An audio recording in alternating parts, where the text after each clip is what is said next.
Hello, guys. We are live and welcome to this special show on Semrush India. We've got the wonderful Vaibhav Sasinti. I'm going to introduce you in a little while, so don't worry, my friend. My name's Deepak Shukla. I am that man in the pillow just behind you.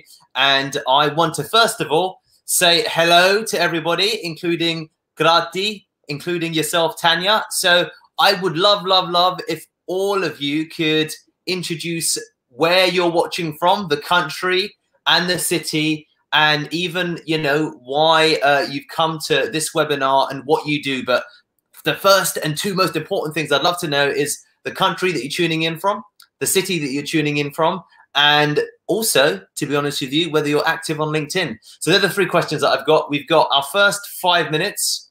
We're going to chit chat. We're going to start in a couple of minutes from now. Hello, Sai, how you doing? Hello, Phoebe, as well. If anyone just saw a little doggy strolling past in the background for Vaibhav, we've got an interview with two people today. Actually, we've got. There you go. Look. Now I remember. We got a lot of people coming in. So. Hello, Romain from Bilbao in Spain. Hello, Krishna from Hyderabad, India. Grati, you're from Pune in India. You want to listen? Tanya from Chicago. You've got a LinkedIn profile. Fantastic. We got a lot of people tuning in. So hello, everybody. If you're just joining again. Wow, this is beautiful. This looks beautiful, man. Yeah, exactly. Yeah. So we've got Asim. We've got Soda from Kolkata, India. Guys, keep it coming. Keep it coming.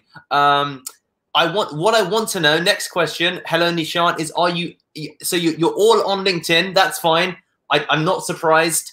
I'm not surprised. Are you active on LinkedIn? Now, to qualify as being active, hello Mohammed, I want to know whether you post at least 3 times a week. So that qualifies as being active. Hello Tim from Arkansas. Tim Holland. This is brilliant. We've got I cannot keep up, guys. This is brilliant. We've got Priyanka from Vaibhav, where is Gurgaon in India? Where is that? Delhi. Oh, is that Delhi? Okay, there you go. So guys, I apologize. So we've got is it Abhimanyu from Jaipur in India? Okay, great. Madhavan uses LinkedIn once a week. Vikas is from Hyderabad.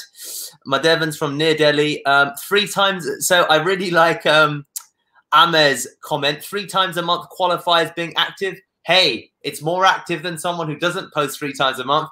Disha from Delhi. It's probably more active than 90% of the people on LinkedIn. So exactly. So guys, keep the comments coming in. We're going to be starting formally in 3 minutes from now. Always like to keep the first 5 minutes to allow everyone to introduce themselves. I'm from London. I'm living in London right now. Vaibhav, where are you, my friend? I'm in Mumbai right now. Okay, brilliant. So I just moved to Mumbai like a couple of months and, back. And your manners, is Phoebe originally from Mumbai or is she from somewhere else? So Phoebe has like lived all around the country. Okay. She was first in Hyderabad because I was there. Yeah. And then she was in my hometown, which is in Orissa. Okay. And she was supposed to move to Mexico with me, which didn't happen. And now she's back in Mumbai. So yeah. Phoebe is a very well-traveled Indian little doggy. We've got who was it? Mitesh. You're not the only guy from Mumbai. You've got the wonderful Vaibhav, who's from Mumbai as well. Digitized Factory from Pune. What's your real name? I'd like to know what your real name is. Digital Factory is a good name. So guys, we've got a couple of more minutes. If you have not yet told us, tell us if you're active on LinkedIn, which means you're posting at least a couple of times a month. Let's make it a bit more fair. Let us know if you're oh, hello to Naza. Okay, now posting 2 to 3 times a week. Selvam likes to post some interesting facts via video. So we'll be talking about that actually. Your thoughts on statistics via video and video on LinkedIn, Vaibhav, in a little while. Dude, we've got a good audience here. We've got a New Yorker. We've got Rocking Ankit. Rocking Ankit. If that is your real name, I take my hat off to you, sir. Imagine being introduced to your new bride. This is Rocking Ankit. They'd be like, oh my god. Crazy. Yeah, exactly. So we've got Umplis from Chennai, the hub of SaaS. Amplis, what SaaS companies come out of Chennai? I would love to know. I don't know. I'd love to know more. Fresh from Chennai, so there you go. Wow, Naresh, every day for the last 70 days, guys. Wow, we've got someone who's going to replace both me and maybe replace Vaibhav. Naresh, you're going to be next appearing on this show. So, guys, I think are at the 5-minute mark as promised. Phoebe wants to get in on the action. Go on, turn your camera just so people can see her for a second. There you go, guys. So that's Phoebe. She's been all over in India. And everybody, if you're just joining, my name's Deepak Shukla. This is Semrush. I'm with Vaibhav Sasinti. He was the former, I believe, head of marketing in India for Uber. Correct me if I'm wrong at any stage. There you go. There you go. And he's now the head of marketing at Klook, which I know that some of you, of course, would have heard of. And what's most important about the show is Vaibhav is a bona fide LinkedIn influencer. He promoted even this show, and he got like 200, 300 something ridiculous comments. He's got over 125,000 followers. Is that correct, Vaibhav? About there. Exactly. And he's also, I think, correct in saying he's done all of that without paid spend. He's done that organically. Is that correct?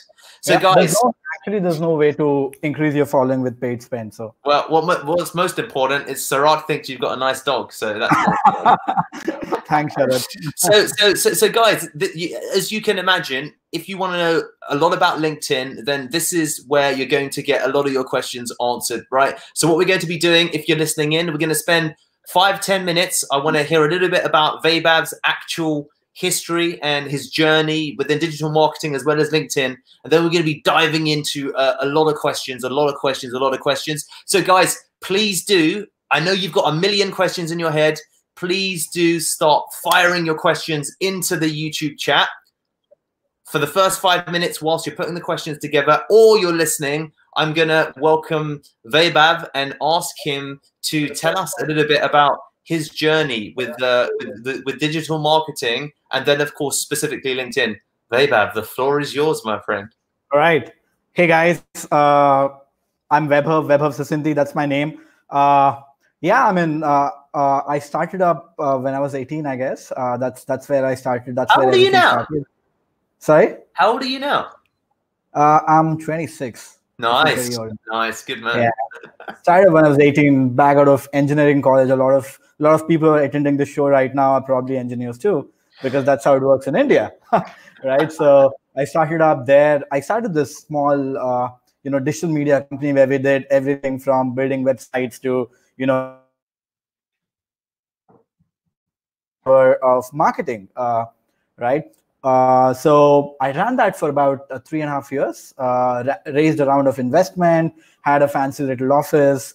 It was a lot of fun time. But when I was 21, I just got bored of it, saying, hey, like, what am I doing? I'm 21 years old and I need to learn, because I'd become a sales guy, which I didn't want to become, right? And that's when I was working with Uber. I mean, I was basically helping Uber with marketing initial days as a client. And then it turns out that I applied and I made it. And, it was a fun story to say, because I actually thought if I couldn't make it, I could make it to Uber. I'd made it to Google by then, but I said no.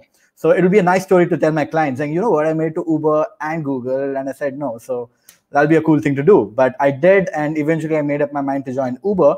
And I launched Uber in India, multiple cities inside India, helped Uber to grow from the days of clocking 100 trips a day to getting to a stage of 1 million trips a week, which is a fun ride, because that's the Uber way of growing businesses. Worked there for 4.5 years, traveled the world with Uber, and then finally decided that I need something fun to do again, because Uber had grown too big, like way too big. That's I want to come in here, because I think I knew you when you were the marketing manager at Uber for India, and you were already doing loads of crazy stuff on LinkedIn. So there seems to be a parallel timeline here, because you've got your kind of, this is my career. I did a startup journey, then I did an Uber journey, Then I did a break and go to Mexico and leave Phoebe behind journey. Don't know what that's about personally.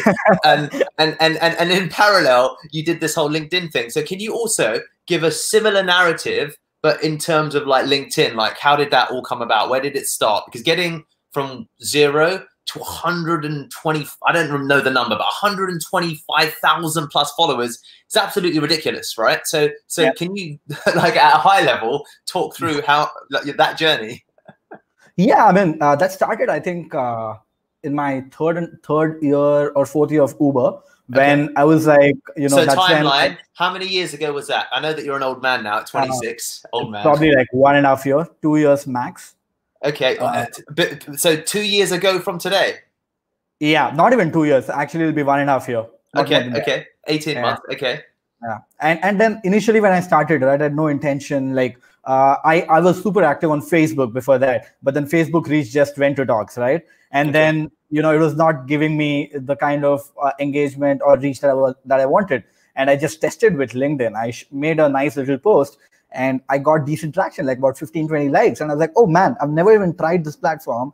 And it's giving me 15, 20 likes and decent, 800, 900 people reaching the content. I said, okay, this makes sense. And then all I did was just share my thoughts. Initial days was just about that. Just share my thoughts. And it was actually doing pretty well because this is back in the day, even when, people were not even considering LinkedIn as a social network, right? You were a little bit ahead of the curve almost, weren't you? Because Gary Vaynerchuk started blowing up on LinkedIn and saying LinkedIn is like, amazing. LinkedIn introduced video, but you were probably there about a year before that, I feel like, before any of that was kind of happening, maybe. Not really, because Gary is a crazy guy, right? Like, irrespective of if a platform works for him or not, he makes it work. Yeah, he just makes it work because of the persistence and the team behind him. So he was still, creating a lot of content. In fact, someone else who was creating a ton of content was Neil Patel, right? Who is a famous marketer, I think almost everybody knows. But then my way of creating content was very basic. There was no structure. There was nothing in place. But I haven't checked Neil Patel and Gary Vaynerchuk's followings. It wouldn't surprise me if you had more followings than these guys or similar. So I know that you know this number. For sure you know this number. I wish. I would say I wish. But again, before we start talking about following doesn't matter at all, right? Okay. It's just a vanity metric, absolutely a vanity metric. Oh wow! I've never chased following. In fact, when we go forward in the conversation, I'm going to say not to chase following because LinkedIn works better when you're smaller, then you become bigger, right? I mean, it's like a curse that you get when you become bigger. But we're going to talk more about it. Okay. But then, in terms of Neil Patel has I think he has 3 times the following that I have. But Gary Vaynerchuk has millions, man. Like, he's not even close. No, that's fair. But the good thing about it is I have more following than a lot of big founders or CEOs of companies who have $1 billion funding. But again, right? It depends. It's not a rocket science. Anybody can clock these numbers. That's Well, listen, I love hearing about the journey, about all of those transitions. I love the fact that it started as an experiment. The Facebook for you became a little bit saturated. So you chose to switch to LinkedIn. You got your 15 to 20 likes, and it sounded like that was the beginning of a journey. And what I want to do now is thinking about that journey. Guys, I know you've been patient. You've heard Vaibhav's story. You've got a load of questions that you've been asking here in the chat. And what I want to start asking you about is, to be honest with you, I want to ask some of the audience questions, okay? Because there's some really, really good questions here. And I think that where we're going to start is, this is what Sadeep is asking. So Sadeep B2, Anton, if you can find him. So Sadeep B2, it's a good question, but and it's not necessarily about following, but what is the type of content, in your opinion, that, here we go. So what is the type of content that can generate B2B, I guess, results? Because what Sadeep is really asking is, hey, Vaibhav, I want to produce content, but I want to win clients from the content that I produce. So is there a methodology to it, or are there any recommendations that you have? For sure. I think before we get to content, when you have your target audience clear in your mind, they have to be your initial set of audience. So here's the deal, right? getting to first 30,000 followers is the easiest to do, because all you have to do is connect with right people. On LinkedIn, we can connect to up to 30,000 people, unlike Facebook, which is 5,000. Now, you get to choose who are these 30,000 people, right? Okay. That's the power. So a lot of people, what the mistake that they do is they basically go ahead and accept everybody that send them an invite, which I also made. But the thing is, the beauty lies, let's say it's in B2B SaaS business, in terms of smaller businesses, not like an enterprise SaaS.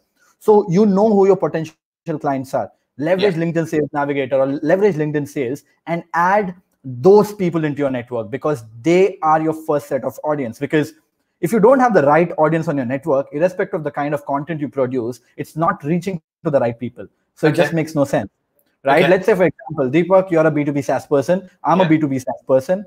And now Sandeep created a piece of content. It could be absolutely anything. Okay. It could be some random stuff talking about Corona. Okay. So what I want to quickly ask then here is, so what you're saying is, just for the audience, is that you have to be intentional about who's in your network. And most people are accidental. They just accept.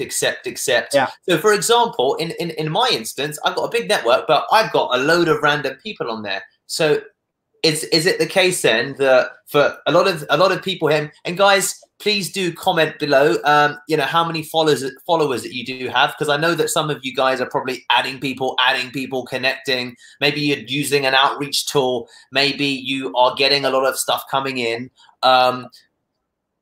Would you, for someone who's got a big following then, or a following, say, start removing people and then start re-adding people? What happens for people that have got a weird network? I actually have done that multiple times. So again, like I said, 30,000 is the only number I get. Eventually, when I reach that mark of 30,000, right, I realized that I'm not able to add the kind of people that I want. I had a ton of software developers, and I'm a marketing person, right? I would either want founders who could buy my consultation to buy my course. Again, these are software developers are not going to buy my course or book a consultation call with me. So what are the kind of people? Marketers and founders. So clear them off.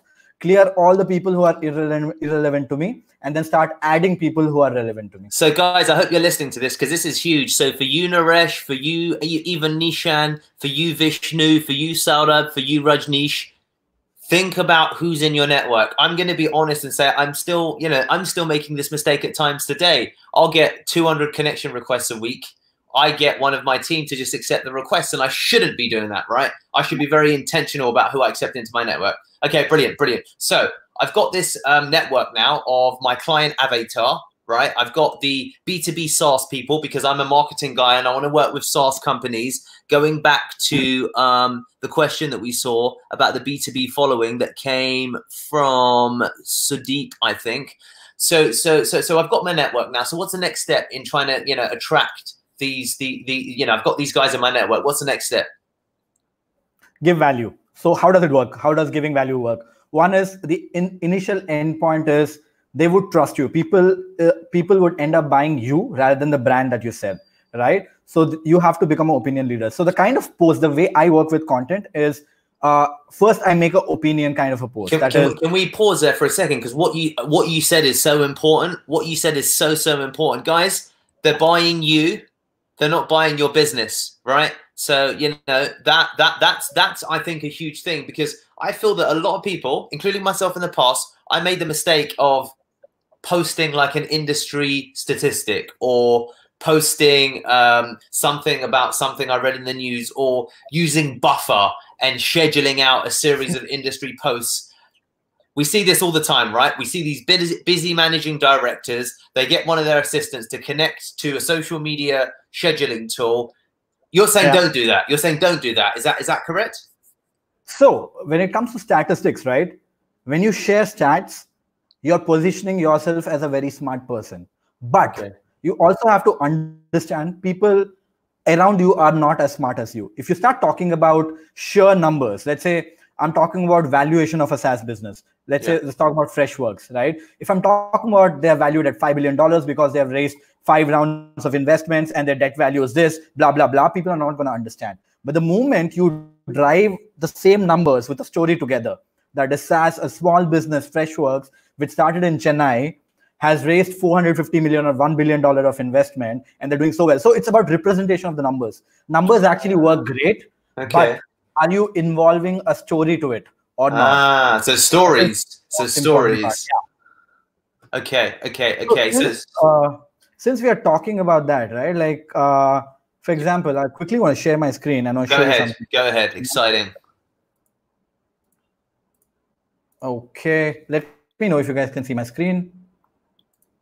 Yeah, let's go for a zoom in so people can really see the post.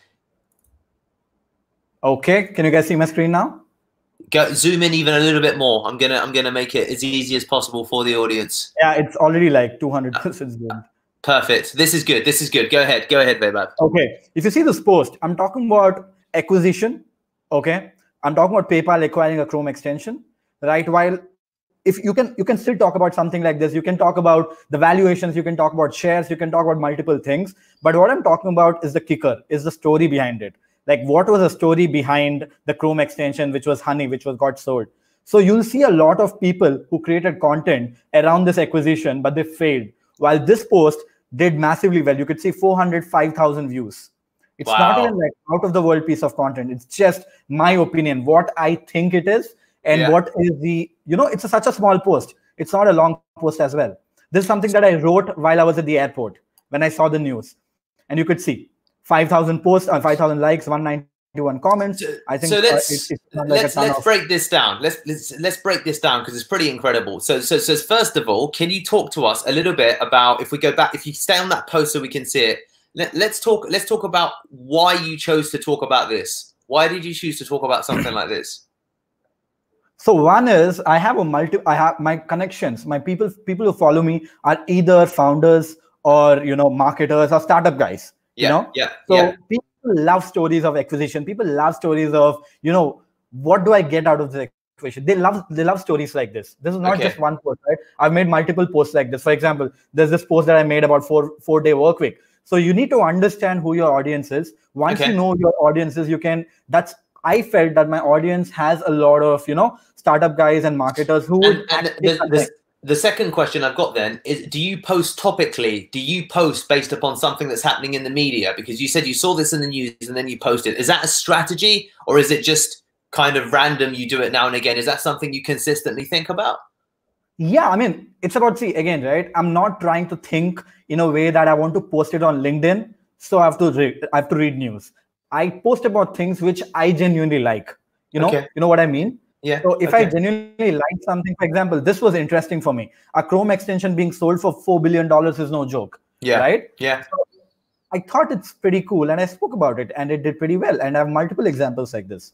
And in your opinion, then, and what also, we look at the layout. Is this an intentional process that you follow in terms of? I know this says spacing in between. I know that we've got some of the longer sentences. I mean, this is something that we see more and more on LinkedIn now. Can you talk a little bit about that process? Sure. I mean, this is basically breaking it in a way to make it more readable. People don't really have time to read your bulky paragraph. Right? We only want to go to the headlines and get the info. So that's what it does. I'm not trying to be very explorative, be very informative. Keeping it in single line so that's super readable also on a mobile phone, which is super duper important because 70 to 80% of the traffic comes from mobile. In fact, I think you mentioned it in your video too. That most of the traffic on LinkedIn comes from mobile. A quick similar web check would tell you that info, right? Yeah. And when you break it down like this, right, people could look at big numbers. You see, $4 billion is always towards the end. Absolutely, right? absolutely. I'm basically trying to show a little bit of numbers. So it's super easy to consume. It will take them 30 seconds to consume this information because the less amount of time they spend consuming the information, the longer they'll take. I mean, they have more time to actually engage with your piece of content. So guys, this is something I talk about in a LinkedIn video. So you just saw it on the screen. Search LinkedIn views on YouTube, and you'll see the statistics that we were making reference to. It's something that Vaibhav just mentioned on mobile. What I want to continue with, Vaibhav, is there was a really good question here. I want to try and scroll and guys, keep asking your questions. I do want to get to your questions. I'm going to try and pick out the ones that, well, I'm going to try and get through all of them. So Sudeep asked a question about B2B followers, but there was some, okay, here we go. So Rishab Rishabh Bande at 3:46 p.m. If you can see that, Anton, if you can find it and bring it up on screen. It's near Raju, who said his connections is 7K.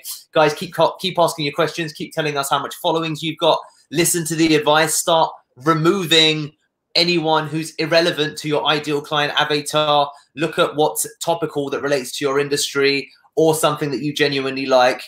Rishab is asking the question, and this is a good question. What about all of the other guys who do post great content and then they don't see the traction? What are these guys doing wrong? Or what have you done right that has allowed you to achieve that result? Because there's a lot of people that I see that are trying to, you know, they've read it. I need to post stories. I need to leave a gap. I need to, and then they maybe get 7 likes and they kind of give up. What are some of those guys doing wrong in your opinion? One is how do you define great content? Great content, according to you, is not great content to the audience. Again, it always goes back to the fact of who your audience is. For example, if I have a bunch of software developers and I start talking about Facebook marketing, irrespective of how valuable the Facebook marketing post is, it's not going to do well because people don't give a shit about what you're talking because they don't get it. So please understand your audience. That is one. And I'm going to repeat myself multiple times saying the same thing. 2 is, a lot of times we think it's a great piece of content. And this has happened with me as well. When I write a piece of content, I think this post is going to kill it. You know, I get that feeling, but it just doesn't, because people don't, how do I put it? I'm not getting the right word to use, but people are just not relating to the piece of content like you do. And it's absolutely okay. But if you're consistently seeing that even if you create a great piece of content consistently, still not getting traction, that basically means you have a dead following. What is a dead following? A dead following or a dead profile is essentially this profile. Most of the cases, these are all legacy or big profiles of people who had created these profiles long time back, had a ton of connections. It could be 5,000, it could be 10,000 people who are already in the connection. Yeah. But the people inside the profile are not active, or they are not the segment of audience who've been very reactive or proactive. And also LinkedIn has not seen your content to blow out because none of them are engaging. So there is a way to go out of this as well. So there are multiple cases. If you let's build upon this, because this is really interesting, because I think that there's a lot of people that have this challenge that they're thinking, you know what, I'm writing content, I'm not getting I've done that, Vaibhav, and I'm not getting the results. So the first thing that you spoke about was having irrelevant, basically, connections, people that are connected to you that aren't directly related to the content that you produce and the business you're trying to generate. And one of the things you spoke about was that you need to get rid of those people. And I guess this builds upon the dead following thing. So now, with that context, can you talk a little bit about the dead following and how to overcome the challenge that people face? That, Vaibhav, I did exactly what you said. I got nothing. What am I doing wrong? So actually, I've solved these problems a couple of times. One, if you have a following of, let's say, 2,000-3,000 people who you could manually, I wouldn't talk about automation, because if it's not done right, you'll get banned. So I'm not going to talk about automation at all. We just don't have enough time. But if it's a small following that you have, let's say 600-700 people, and your following is dead, you could just remove all of them, absolutely all of them. Keep your girlfriend, keep your best friend, keep your boss, who would find it, who will have an ego clash with you. Just keep them and remove all of them, rest of them, and start adding relevant connections. Right? It's a good question. So Dietrich has asked it. How do you identify the dead following? Well, in your what is it? Is there a process that you follow, or is it just looking at the app? I mean, I'll let you talk about it. LinkedIn is giving you enough information, right? Like, let's say you have like 2,000 people on your network and you create a piece of content. There are 2 kinds of dead followers. Again, I don't want to go very deep now. One kind of dead following is following who is viewing your content but not engaging. And that kind of audience is also bad. The way you can identify this is you create a piece of content. It has a reach of 500 because you can see the data, but you only see 2 or 3 likes, which basically means that the audience that you have either don't care about the content that you're sharing because it's irrelevant, or they don't care about you. Okay. Right? Okay. Which is not the usual case. The second one is you have a following of 2,000 people, but the post reach that you're getting is, let's say, 200 or 300 or 500 or 1,000. That clearly means that your following is not engaging. For example, right? I have 130,000 followers right now, right? Yep. And my average post reach is about 65,000. So any post that I create on an average gets about 65,000 as a reach. Okay. There are bad posts actually get like, 15,000, 20,000, and good posts will get to 100,000. As a result, it averages out to 60,000. But okay. if I have 130,000 followers, let's it's a good question here. Let's quickly, just for the sake of the audience, clarify connections, contacts, and followers. What's the difference between a connection and a follower? Is it the same thing? That's a very good question. That's a very good question. So connections and contacts are the same. Connections and contacts are those who are two-way connected. That is, you can send in the message, so can he. It's like you guys are friends, but followers, basically, that person is just following you. That is, he can't send you a message because you are not connected or you're not a friend, but he's just following you. It's like you following Shah Rukh Khan, but you're not really his friend. You know what I mean? That's okay. Okay, got it. Perfect. So let's continue with identifying some of your dead following. You spoke about the view ratio that you get, the reach ratio versus the actual views that you get on your post versus the engagement that you get on your posts. So you've got, when you think about following and how to increase the relevancy, you've got the total amount of followers, and then you've got your actual, Rather, let me let you explain it, because I think I'm going to get some details wrong. So keep going with where you are. Sorry, what? Can you come again? No, it's okay. So I wanted you to continue speaking about how you can easily identify irrelevant people and then ultimately remove them, so that then you can, continue posting in a way that will generate more results. Because I think that this is a big key that a lot of people give up on LinkedIn. That they add, or they accept their contact book when they start on LinkedIn, and they start posting, and it just doesn't resonate with their actual, network that they've got versus the network that they want to sell to. Yeah, it's very simple, because again, I'm going to take the reference of marketer here because it's just easier for me. Go to your contacts. In fact, do you want me to show this? Yeah, go ahead. Share your screens for the audience. And then, guys, we're going to get into some of the other questions that you've got about videos, about images, about leads, lots of different bits and pieces. But now we're going to... Can you guys see my screen? Can see your screen.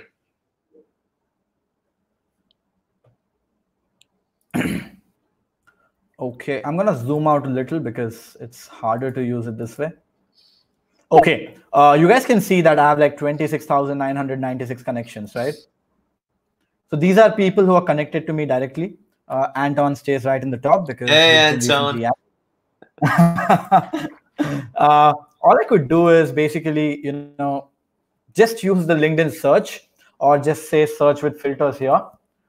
It's actually dead simple. Now, I see a list of people who I'm connected with. Yeah. The first job that I basically do is, you see it's a first level connection, that is they're directly my friend. Right, you've got a ton of filters to play with, but right now I'll keep it simple. I'm just gonna scroll through a few connections that I have, right? Probably jump to like page number 8 or page number 10 to see kind of, because initially LinkedIn shows you all super active connections. For example, right, I see a person who is senior accounting and tax specialist, but this guy's from Uber, so it makes sense that I have him. But for example, there's an accounting person that I see. I see a security engineer at Cognizant. Where's my college friend? So still have him. So I see what is irrelevancy, right? So here I see a salesperson. Okay, let's say customer retention, a marketer. So all these are co-founders. So it's all good. But I see a security engineer. So I see there is this word engineer here. And do I have anything to offer for engineers? Not really, right? So that's when I go and I look for search for engineer. Okay. Now, when I have first level connection, I see a ton of engineers here. Here you can see I have about 5,000 people who are still engineers. So I've still got job to clear more people, but I haven't done it because I haven't got to that part, right? Now, all these connections are actually irrelevant for me. All these 5,000 people are irrelevant to me. I could go ahead and remove all of them because all of them are software engineers. And, they are just not something that I could, there's nothing that I could do with them, so it's okay to just remove them. Yeah. So that's basically the simplest way to do it. And you could actually go a little granular. You could also pick up companies, for example, let's say TCS. Infosys. Fantastic. And this is brilliant. This makes perfect sense. I want to bring up. We're going to move on now to some of the other questions that people have got. YouTube for good. I love your comment. I want to, if you can bring it up onto the screen, Anton. This is brilliant. So YouTube for good is saying Deepak is asking his own questions to optimize his profile. Absolutely. There's always things that I will learn from every person who comes onto the show. You know, everything is very relevant, and that's one of the beautiful things that I like about bringing experts on, like Vaibhav. He's got 125,000 followers. I have 30,000 followers. Okay, so there's always something that you can learn. So great discovery, YouTube for good. You're completely right. So we can always learn from everybody. So I want to continue now. What are your thoughts if we go to Rohan's question? So Rohan Chatterjee, you asked a question about just above you, YouTube for good. YouTube for good. Do put your name in, by the way. I'd love to know who you are and where you're from. Rohan Chatterjee asks, video. What are your thoughts on these areas? Videos, images, or images, or like offer some commentary on people who are thinking about posting strategy and what they should include or what they shouldn't include. I really don't want to talk about it, but instead I would like to show it, because it just it should be data which should be speaking. It should not be me, right? So if I just quickly go through my post, it will give you the answers, right? Let's jump to posts. Fantastic. Okay. This is a post which I shared 7 hours back, 63,000 views. Do you want to zoom in slightly again, because I want to make sure that everybody can see it. Okay. Is this better? A little bit more. Okay. Fantastic. That is fantastic. Okay. So you can see this is a post which I created 7 hours back about COVID. This is something called as hijacking current trends. So it's doing decently well. This is a post that I created about Semrush. You could see a decent amount of traction there, right? This is a post that I created about, again, coronavirus. No, I'm not seeing any. What I'm saying is there's not any images here. Do you have ones with images or videos? Till I get to an image. There you go. There's an image, right? And you see only 39,000 views. Okay. While there's one more image, 16,000 views. One more image, 17,000 views. Let me quickly find a video now. This is a video, 14,000 views, right? Now, but while as posts have much higher reach. Okay, now, well, I think... Why? Yeah. The question, why now, right? One, how does reach increase on any post? LinkedIn looks at, the way LinkedIn algo looks at is, it looks at likes, it looks at comments, it looks at shares.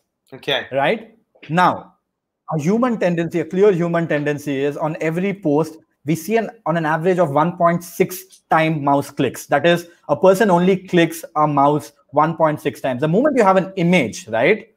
The viewing capacity, I mean, usually click on images, you click on videos. The average click there is actually going out in actually viewing the video rather than engaging with the video. As a result, the LinkedIn algo doesn't kick in a way that it should, which is actually very, very weird, because they should also consider that. But even if the image that I showed you had 700 likes, only had a reach of 35,000, the reason being it just didn't have enough shares because people were not sharing the images. While when you share a piece of content or in terms of post, it does better. So that's basically it. I've seen this multiple times. I think that's fantastic. I think we've got the answers there. So images and videos clearly from Vaibhav's profile don't do as well as text updates, which makes a lot of sense based upon that algorithmic element that when they click on an image or they click on a video, it's not qualifying as a like or a comment, which seem to be the two most powerful metrics. So I want to go on. Before you go on, I would like to add something. I'm sorry. No, go. Videos have a different power in them altogether. That is, when you create a post, even if it is reaching to 100,000 people, they just know you by your name. They know nothing about you. They know there's a guy, Vaibhav, who created this, and they see the post. Great. But in a video, even if it has only 10% of the views that a post does, and your video has a face to it, 10,000 people are connecting your name to your face, which is, I feel, is much more powerful than just reading content. So if it's a video, please do videos, but put your face on it. Don't just share random YouTube videos. Guys, do this. Put this in every video. This is what Vaibhav is saying, basically. Just like, you know. Thought I'd add that. So we're going to continue asking some of these questions because there's some really good questions here that we've got. So I want to move on to an interesting question here as well. So Asim, at 4:06 p.m., if you can see on the chat, Anton. So Asim is asking, skills, endorsements, recommendations, worth it, not worth it? Is it something that you actually work upon? You don't care about it? What's your thoughts on skills, endorsements, recommendations? There you go. What are your thoughts? Yeah, I think recommendations are an absolute no-brainer if you are a consultant, because a lot of times, especially for me, when I'm speaking to people outside the country, the only way they can trust is by looking at testimonials. And the moment they have testimonials from people who are legit, who are credible, it just drives immense amount of reputation in there, and trust flows, which actually converts. So recommendations are super powerful, because so guys, recommendations. This is big for a lot of you B2B sales guys, especially if you're selling internationally, when us marketers as well in the Indian subcontinent, and you're trying to sell to a Western audience, there's unfortunately that sometimes low level of trust. They'll look at recommendations. I've experienced this even if I am from London, and I definitely would agree with that. That recommendations is a big one. I've actually given more recommendations than I received. I've given like 91. It's absolutely ridiculous. If Phoebe's on there, I'll recommend her too, my friend. So okay. So you've covered recommendations, and okay. No, let's go to this question that we've got here actually, because we didn't follow up upon it. So what about links? Because that's quite right. Thank you for that, Anton. So Maria, please do comment where you're from as well, Maria, and how active you are on LinkedIn. Maria's asking, what about links? Links in posts. I see links in comments. What about posts that you use? Do you use links or do you not use links? What's your thought process and strategy? So I actually gamify links as well. It's very obvious for people who don't know. Don't put links on your post. Just don't. Reason is simple. LinkedIn wants you to stay on LinkedIn for as long as you can. It's like every other social network. So the moment you put an external link, LinkedIn doesn't want you in the platform, and doesn't want the post to go up, because everyone who clicks on the link is actually going out of LinkedIn.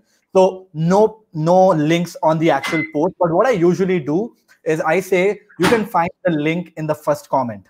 Okay. And what I also do is I put the link in the first comment. And also on the link, our post below the link, what I say is make sure you like this comment so that it stays in the top. Now, what this is doing is I put the link in the first comment, and the moment the person goes to that link or goes to the first comment, he sees my link, and he also reads a text which says, please like this comment, so that the comment stays in the top, which is giving me engagement on the comment, because the moment you say someone, go and find the link, they're not going to like your post anymore. They're just going to go to the link, click, and get the hell out, right? So you want them to like as well as click on the link. Perfect. Perfect. And I add a little bit of humor there, saying, like the comment for good karma. Yeah. You know, something like that. So Maria from Ecuador, please do also check out YouTube, search LinkedIn views. Anton, just put it up. You'll find my beautiful face smiling there, and you can have a look at my introductory video to LinkedIn. Vaibhav is definitely more advanced than I am, which is brilliant. That's why he's on the show, guys, which I love. Now, another question that someone else asked in relation to, okay, here, Rocking Ankit. I was hoping you'd ask a question just so I could say your name again. So Mr. Rocking Ankit is asking, what about hashtags, Vaibhav? What about hashtags in statuses? What do you think about hashtags? And let's also ask hashtags and tagging people. What are your thoughts on hashtags as well as tagging people in statuses? Quickly on hashtags, I have experimented with hashtags a lot. I still use them, but the way hashtags work is only if your post does really well. It goes to a section called as trending, which is like a newsletter form of a thing. But again, right, it's not like Twitter. It is not as powerful as it's on Twitter or a Facebook, because it also doesn't have a discovery section, which a lot of people go to. But again, it's a good to have thing. It's easy. It's a good to have thing. So just use hashtags, but don't overdo it. It looks clumsy and looks retarded. Okay. Right? So hashtags, now tags, tagging people. Tag me, tag Phoebe, tag Rocking Ankit. Are we tagging or are we not tagging? What are we doing?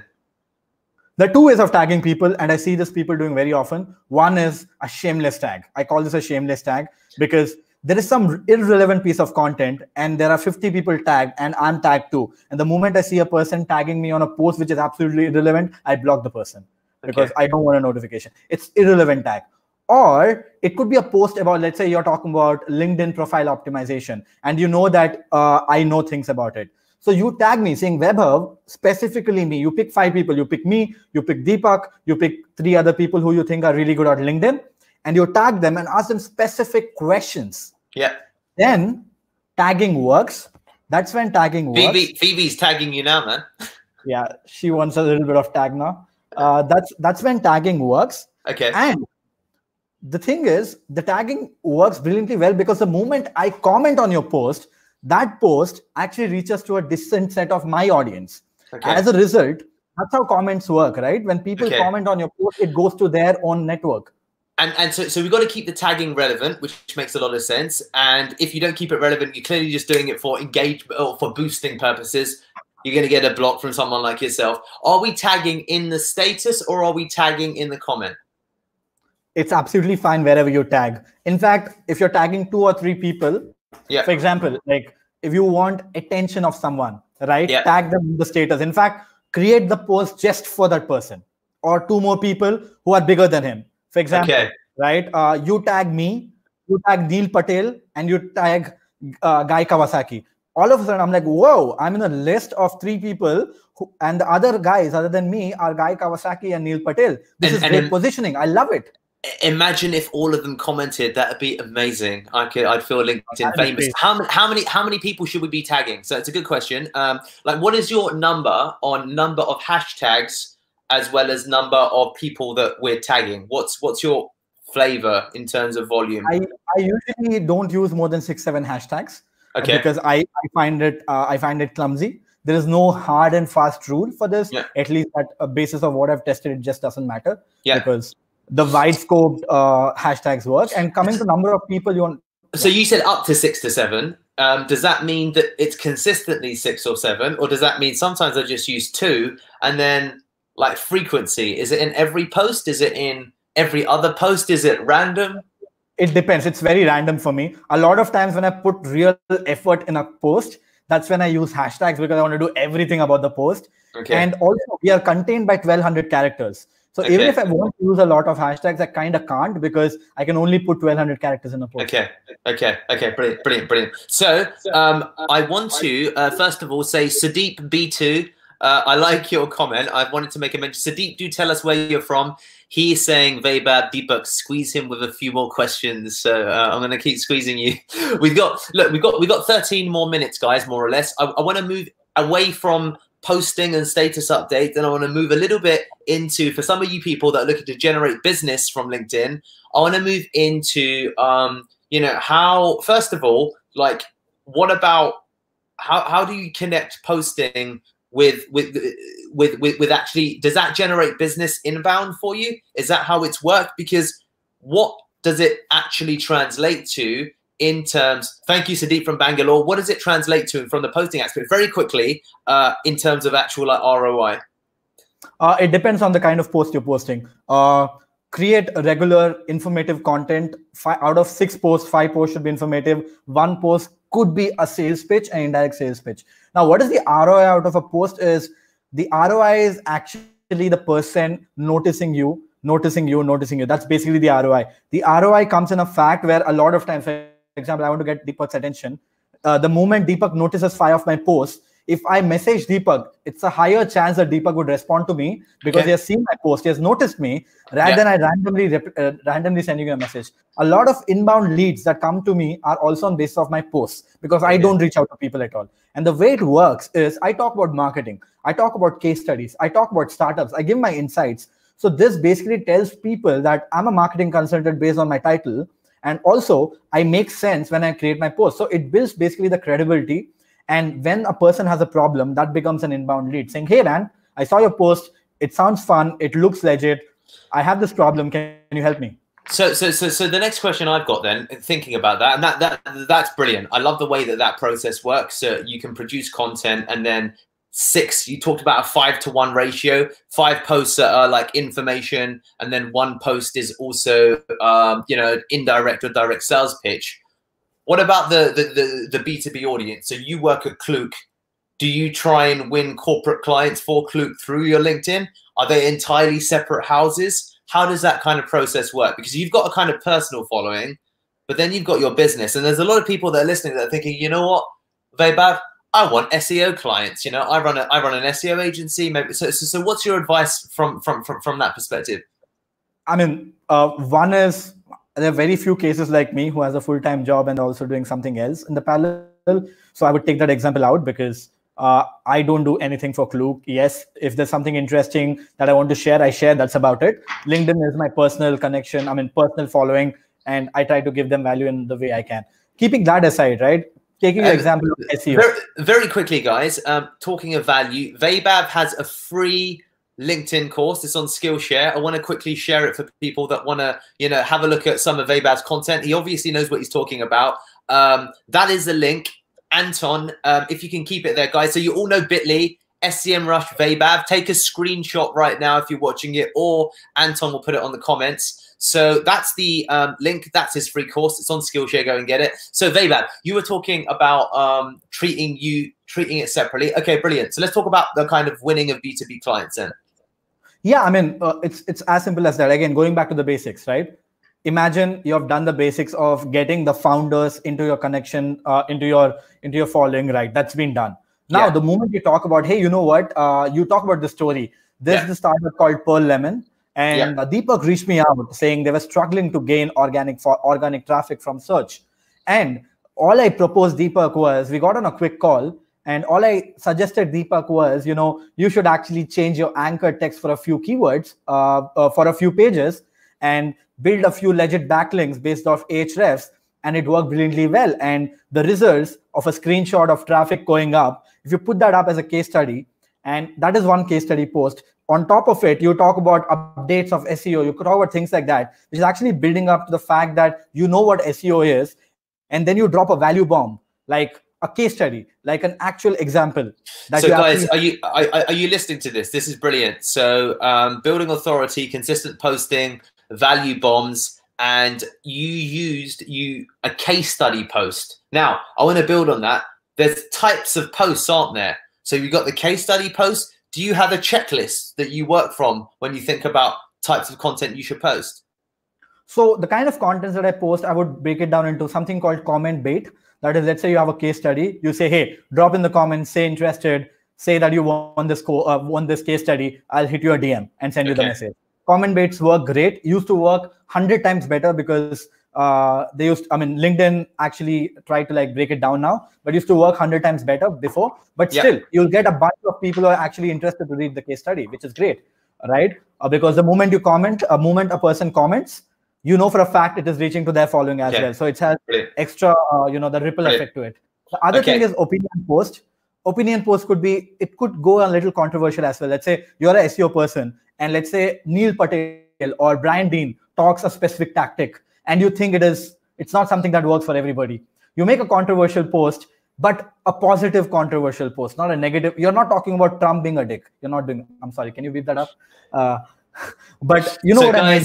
This is brilliant. So we talked about controversial opinion style post. We talked about case study post. We talked about comment bait post, right? Okay. So there are 3 examples of posts that we've got. Give us 2 more.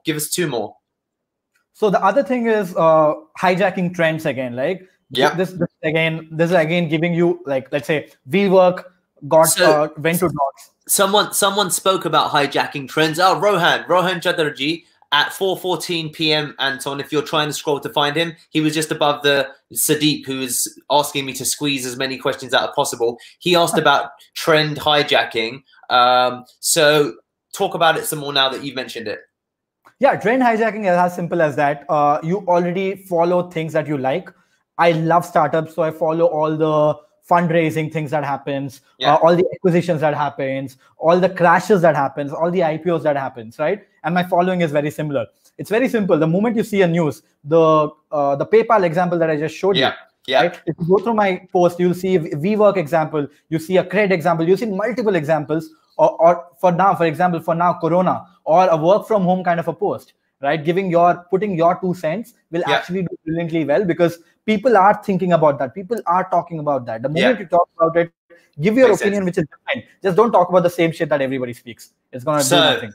Less of the naughty words, Vaibhav, on screen. But guys, we've got 5 minutes. I want to do some quick fire questions and answers for Vaibhav. I'm going to mix it in with some of your questions. Vaibhav, for each of these questions, you've got only a couple of minutes. I say a couple of minutes. You've got about 30 seconds to give your answer. So here we go. So the first question I've got is, do LinkedIn articles, are they worthwhile or are they not worthwhile? That's the first question.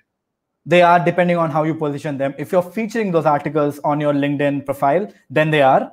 If you're not featuring them, then no one reads about it. So it makes no sense. Okay, perfect. So that's the first answer. Second answer is, how often are you posting a week? And how often should people post a week? There is no definite answer to this. If you can create valuable content, even if you post one post a day, one post a week, it's okay. That's the kind of post that I make. I don't force feed my newsfeed. But there was a time when I used to post almost every day. But when you post every day, you'll get like exponential reach. But the moment you stop posting, the reach goes down. It'll take time to revive. So the best thing would be create 2 or 3 posts a week, but only create posts which are valuable. Don't just copy and paste stuff, or don't download videos and upload them. Got it. So guys, you heard that there as well. Next question that we've got is, do you ever post? I've forgotten what the question was. Sorry, I beg your pardon. I've seen this question here, which is why I wanted to ask it. So, what are your thoughts on times of day of posting? What are your thoughts on times of day? Is that a thing? Is it not a thing? It absolutely is, because post it. Again, think about the commute hours. That's a great time. Lunch breaks are a great time. Post work, like towards the end, like 5 p.m. That's a great time. Usually I post around 11:30, 12. Because that's when people are getting to the lunch, and that's when people check. So I think that time works well. But again, depends on where you're from and what the culture is. For India, I can say it's post lunch. 12:30 to 1:32 works the best. Okay, perfect. Next question that we've got very briefly is that we notice you don't LinkedIn Sales Navigator. If you're doing the B2B sales on LinkedIn, do you think it's better to do outreach, or is it better to do an inbound strategy over time? Because I noticed that yours is an entirely inbound model. There's a lot of people here that might use LinkedIn Sales Navigator that want to send out, use automation or manual outreach. Which one do you think works better? If you have a long-term goal, then inbound works better. But if you have a short-term goal, that is, you want clients in next 1 month, then it has to be outbound, because you can't really create an impact. But the best way to work is actually doing both. Create content, give value, and also outreach. That's the best combination. So that's what I do for my clients. So guys, it sounds like a bit of a SEO, SEM strategy, that long-term, building the value, connecting with your actual ideal client avatar, making sure that you get rid of people that are irrelevant, making sure that you post content that's topical. Maybe it's happening in the news now, that it's contextual, it's relevant to your audience, and that you're posting probably 2 to 3 times a week on the basis of what Vaibhav has said, that you're using some hashtags, that you're commenting or tagging some people where relevant, and that you're dropping what really feels to be like value bombs that do encourage and incentivize the audience. So guys, we've got our last 90 seconds to a minute and a half. Vaibhav, what is, in your opinion, to finish up? So Grapti's asked the question, how do we monetize following? So I think I'll answer that question. That will come from the inbound leads that you generate. That will come from what you do as a business. That will come from the conversations that happen as a consequence of it. But what I do want to ask is, what is your final, or what's the number one thing as we wrap up that you think that the audience should do, apart from going onto YouTube and searching LinkedIn views? What is the number one thing that, in your opinion, is the most critical factor to success? Okay, before I get there, first thing that they definitely should do is, right now we were speaking about multiple instances, but all of this needs a structure. So go check out the Skillshare course. It's free. Just sign up for 30 days free trial. It'll give you a structure, a basis to start working at, right? What is the most important thing to do is basically create content which is valuable. Don't, again, I've repeated myself multiple times. It's important. Even if you can't create 10 pieces of content a week, create one piece of content a week, but add value, give your opinion, don't copy paste. That's about it. That's a good start, because see, the moment you make 10 good posts, if you get one traction on one post, that is enough motivation for your next 100 posts. Because the moment you see one post going crazy, you're going to hunt for the next best post. And that is going to give you business automatically, even if you don't want. Perfect. Listen, I think that's a fantastic opinion to finish off with. Guys, original, valuable content. We know this, but so few of us execute it. Alongside all of the tips and tricks that Vaibhav has shared with us, this is SEMrush. Please do, guys, if you're still here, subscribe to this YouTube channel. Do, of course, leave your comments. Do like. Do check out the other content. Vaibhav has mentioned his free course. You can search LinkedIn views on YouTube and you'll find my video. Phoebe sends her love as well. Vaibhav, pull your camera down. There you go. So we can see Phoebe. She did not bark throughout the entire time. So there you go. So guys, Vaibhav, listen, thank you so much. As you can tell, I asked some questions that I thought I could learn from. Audience, I hope that you enjoyed that. Please do keep checking me out on SEMrush, and I look forward to catching you on the next webinar. But meanwhile, as a final favor, please do go and check out the YouTube video, LinkedIn views. You'll find my face, and do reach out to Vaibhav. Maybe not on LinkedIn because he's got so many followers that he might not accept you. 5,600. But that's all for this week, and catch you very soon. See you guys. See you guys.